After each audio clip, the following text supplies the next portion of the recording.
Welcome back, ladies and gentlemen, and we're into the quarterfinals of the Go for SC2 monthly finals. We've got another ZvP coming up. This time, it is a second round best of 3, and it's gonna be exciting. Spawning to the top right as the yellow Zerg player, going for the double extractor trick on the single extractor. Representing Alien Invasion, we have Golden.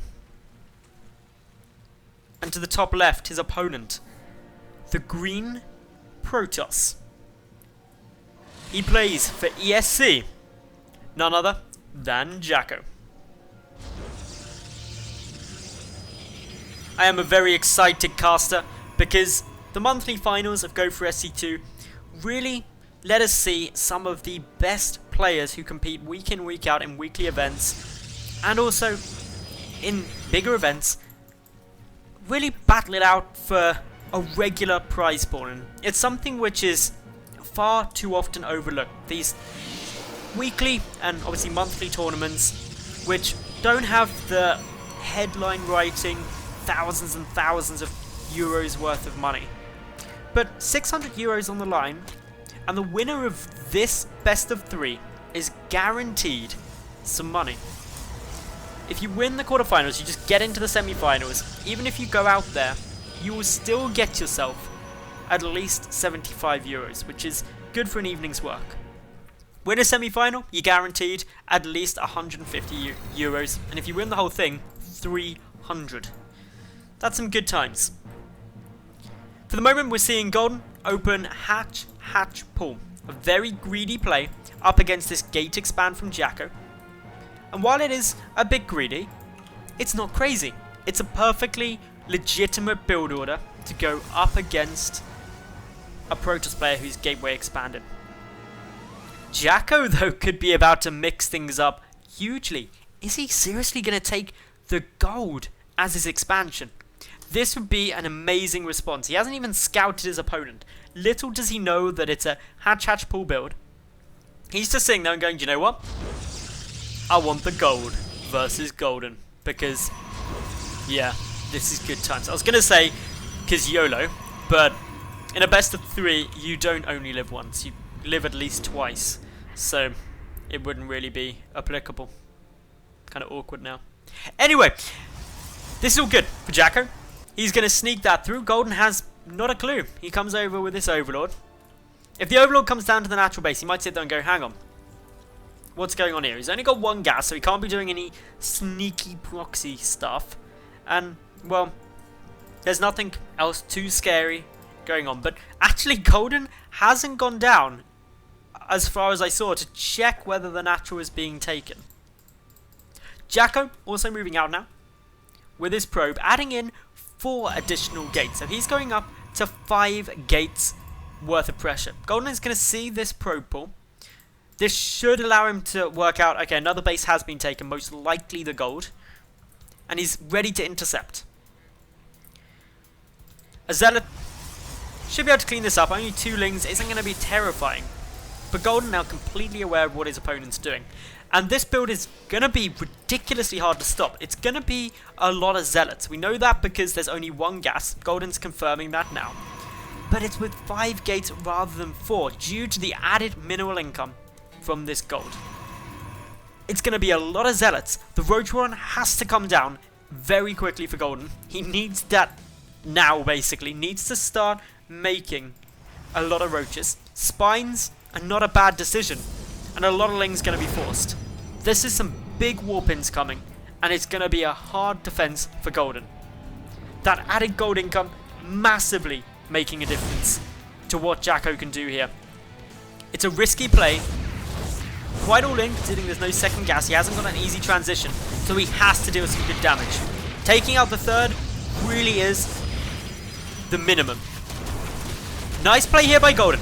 Sniping off that proxy pylon was a beautiful move. It means that reinforcements get delayed. Golden not allowing that happen again though, but he's taking damage back at home. Pylon getting taken down, no complete wall off, and these speedlings actually doing a magnificent job of dismantling what JackO has back at home. And with the roaches coming out, all Golden for the most part, has to do here is not die. If he can buy himself some time for these roaches, that means that the zealots will get taken out pretty efficiently. All 3 hatches are still up, and Golden is slaughtering the main base. A few zealots getting warped in there. JackO going with some emergency damage control, able to pick off most of these lings now. But it's still been a very interesting early game, where Golden, in my opinion, has lost less. He hasn't had to take as many gambles. He has stabilized. He's lost more resources overall, but only by a fractional amount. He's got better tech, and he hasn't lost any of his hatches. Whereas JackO lost power to this for a long time, which means his warp gate tech, while it's done, obviously isn't affected, but he's not got any tech off the back of that. And he's now having to contend with a big push coming out from Golden. This is a good number of roaches.